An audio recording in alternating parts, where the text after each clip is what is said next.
Good morning students. आज हम English की आपकी ये वर्कशीट कंप्लीट करेंगे। डियर स्टूडेंट्स, प्यारे बच्चों, welcome to the new session. आपका नए सेशन में स्वागत है। We all know that you faced many challenges last year. हमें पता है कि आपने पिछले साल बहुत सारे चुनौतियों का सामना किया है। The schools have not reopened even now. School आज भी नहीं खुले हुए।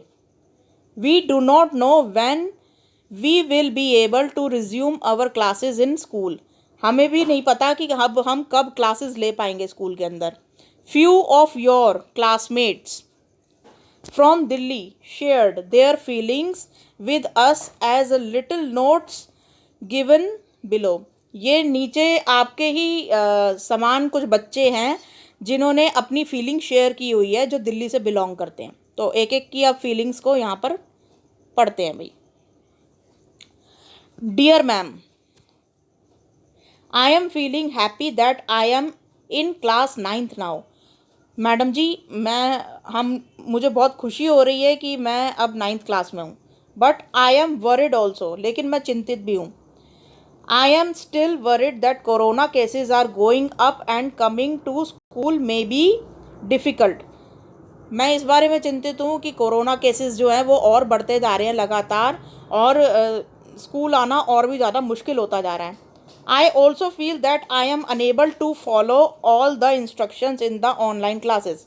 और मैं ऑनलाइन क्लासेस में जो इंस्ट्रक्शन फॉलो करने को बोले जाते हैं, मैं उनको ठीक से कर नहीं पा रहा हूँ। I know that you will help me but I still feel lonely and scared. मुझे पता है मैडम जी कि आप हमारी हेल्प करोगे, लेकिन फिर भी मुझे बहुत अकेलापन महसूस होता है। लोनली का मतलब होता है अकेलापन, और स्केर्ड का मतलब होता है डरा हुआ। ठीक है, तो मैं वो जो साहिल नाम का ये जो बच्चा है वो अकेला और स्केर्ड फील करता है। ठीक है, डरा हुआ फील करता है कोरोना से।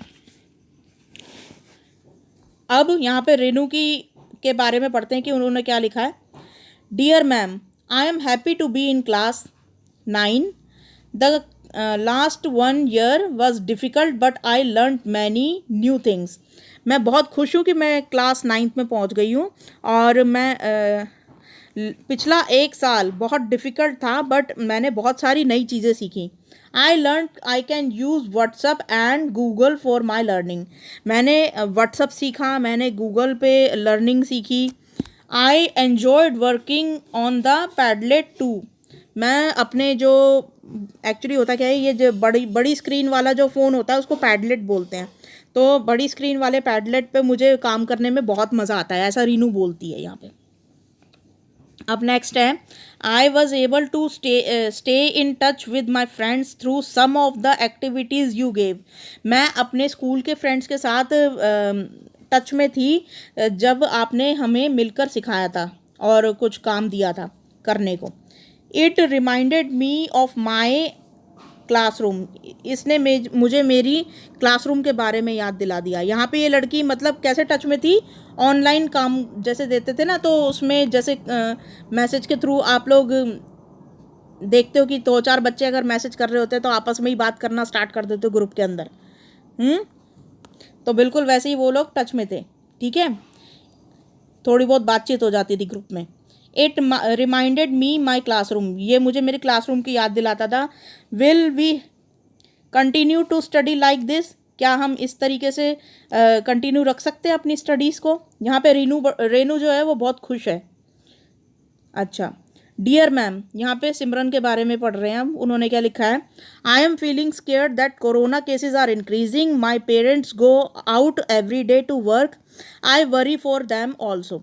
यहाँ पर वो सिमरन जो है वो डरी हुई है, क्योंकि उसके पेरेंट्स जो है वो रोज़ बाहर जाते हैं और उसको ये डर लगता है, अपने मम्मी पापा की चिंता होती है उसको। I want to come to school but my parents are worried about sending me to school. I have attended online classes but not all of them as my data pack runs out. तो यहाँ पर वो कहती है कि मैं school तो आना चाहती हूँ, लेकिन मेरे मम्मी पापा बहुत चिंतित रहते हैं कि कोरोना की बीमारी से। ठीक है, और वो कहती है कि ऑनलाइन क्लास वो लेना तो चाहती है, लेकिन वो पूरी तरीके से ले नहीं पाती, क्योंकि हर बार उसका डेटा पैक जो है वो ज़्यादातर ख़त्म हो जाता है। तो ma'am, will class 9 syllabus will be difficult? वो पूछ रही है कि मैम, जो 9th का क्लास सिलेबस है क्या वो डिफ़िकल्ट है, बहुत मुश्किल है? I am worried how I will be able to study. यहाँ पर सिमरन बहुत चिंतित हो रही है कि वो किस तरीके से स्टडी कर पाएगी। I find it difficult to focus online. वो फोकस कर पाने में बहुत उसको मुश्किलात पेश आ रही हैं अपनी 9th क्लास में। स्टडी के ऊपर फोकस नहीं कर पा रही वो। I miss my friends a lot, when will corona go away. यहाँ पर ये बहुत ही ज़्यादा इरिटेट हो गई है और वो बोल रही है कि कोरोना कब जाएगा, मैं अपने फ्रेंड्स को बहुत मिस कर रही हूँ। तो इस तरीके से हमने ये तीनों मैसेजेस पढ़ लिए। अब नीचे क्वेश्चंस देखते हैं। Refer to the notes written by Sahil, Renu and Simran. Now think about your feelings. In the space given below, write what is common between you and them in short sentences. An example has been done for you. यहाँ पर इन तीनों ने तो अपनी feelings share कर दी, लेकिन अब आपको अपनी फीलिंग्स शेयर करनी है कि इन तीनों ने जो जो मैसेज लिखे हैं, इन मैसेजेस में आपको भी क्या क्या लगता है कि आप की वो फीलिंग मतलब इसने इन वाले मैसेजेस में लिखी हुई है। ठीक है, तो यहाँ पर एक करके दिखा रखा है कि मुझे भी, यहाँ पर जैसे साहिल ने कहा था कि उसको बहुत चिंता है कि कोरोना के केसेस बढ़ते जा रहे हैं, तो यहाँ पर आपने भी लिखा है, यह आपको करके दिखाया हुआ है कि ये आपने लिखा है कि मुझे भी बहुत चिंता हो रही है कि हाँ भाई, कोरोना के केस बढ़ते जा रहे हैं। ठीक है, तो इस तरीके से अब आपको इसी वाले पैराग्राफ में अपने लिए दूसरी एक फीलिंग छांटनी है जो आपको लगता है कि सेम टू सेम आपके साथ भी हो रहा है। तो अब यहाँ पर सेकंड वाला देखो, मैंने ये ऑलरेडी करके रखे हुए हैं, तो मैं आपको दूसरी स्लाइड पे लेके चलती हूँ। तो इस तरीके से यहाँ पर ऊपर लिखा हुआ था, साहिल ने यहाँ लिखा है कि वो बहुत लोनली फील करता है आज के टाइम में। तो आप भी यहाँ पर उसकी फीलिंग से एग्री हो कि आप भी लोनली फील करते हो। तो देखो, आपने यहाँ पर लिखा है, I also feel lonely these days. मुझे भी बहुत लोनली फील होता है, मुझे भी बहुत अकेलापन महसूस होता है आजकल। ठीक है, आपने भी उसकी बात से एग्री किया, साहिल की। अब साहिल वाला कॉलम पूरा हो गया, अब रेनू वाले कॉलम में चलेंगे। रेनू ने बोला, ऊपर बोला था, रेनू ने फर्स्ट लाइन में ही बोला था कि वो बहुत हैप्पी है 9th क्लास में पहुंचकर।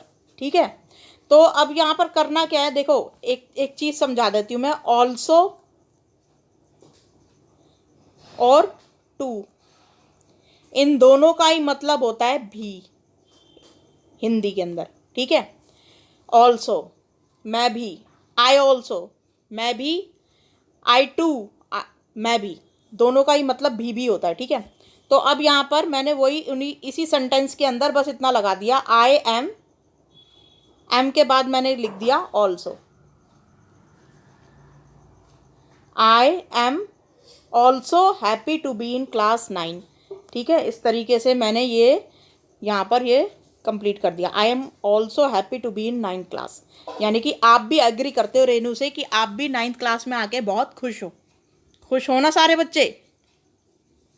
क्वेश्चन नंबर 2 देखो, वो अब रेनू वाले में आप दूसरी बात से कौन से एग्री करते हो कि आपने भी व्हाट्सएप सीखा है। तो यहाँ पर वो बोलती है कि मैंने व्हाट्सएप को सीखा इस दौरान कोरोना के टाइम में, तो आप भी उसकी बात से एग्री करते हो। आई हैव ऑल्सो लर्नड, देखो यहाँ पे मैंने फिर से ऑल्सो यूज़ किया है, I have also learned use of WhatsApp during the corona time. Corona time के दौरान मैंने भी व्हाट्सएप सीखा। ठीक है, अब सिमरन की बात से आप कौन सी बात से एग्री करते हो कि सिमरन वरी है अपने पेरेंट्स को लेकर, तो आप भी यहाँ पर चिंता जाहिर कर रहे हो। आई am also worried for my parents, आप भी अपनी चिंता जाहिर कर रहे हो कि मेरे पापा भी, मम्मी भी जो हैं वो बाहर जाते हैं, तो आई am also worried for them. तो आप उनके लिए, अपने पेरेंट्स के लिए बहुत मतलब चिंतित हो। अच्छा, I also miss my school friend. यहाँ पर देखो लास्ट में वो क्या बोलती है, यहाँ पर I miss my friends a lot. तो आपने भी लिखा है आई ऑल्सो, मैं भी मिस करती हूँ अपने स्कूल फ्रेंड्स को। ठीक है, तो इस तरीके से आप सिमरन की इन 2 बातों से एग्री करते हो, आप रेनू की इस 2 बातों से एग्री करते हो, और आप साहिल की इन 2 बातों से एग्री करते हो। ठीक है, तो आपने भी उनके दर्द में खुद को शामिल किया। तो अब मतलब सबकी कॉमन ही चिंता है कि भाई कोरोना कब जाएगा, स्कूल आने का मन करता है, अपने दोस्तों के साथ बैठने का मन करता है, उनके साथ पढ़ाई करने का मन करता है, और साथ में मम्मी पापा की भी चिंता होती है। तो ये बहुत कॉमन चिंताएं हैं आजकल के टाइम में, बहुत कॉमन सी सोच है। तो इस तरीके से आपने अपने अपनी फीलिंग्स को डिस्क्राइब किया है उन लोगों के मैसेज के साथ।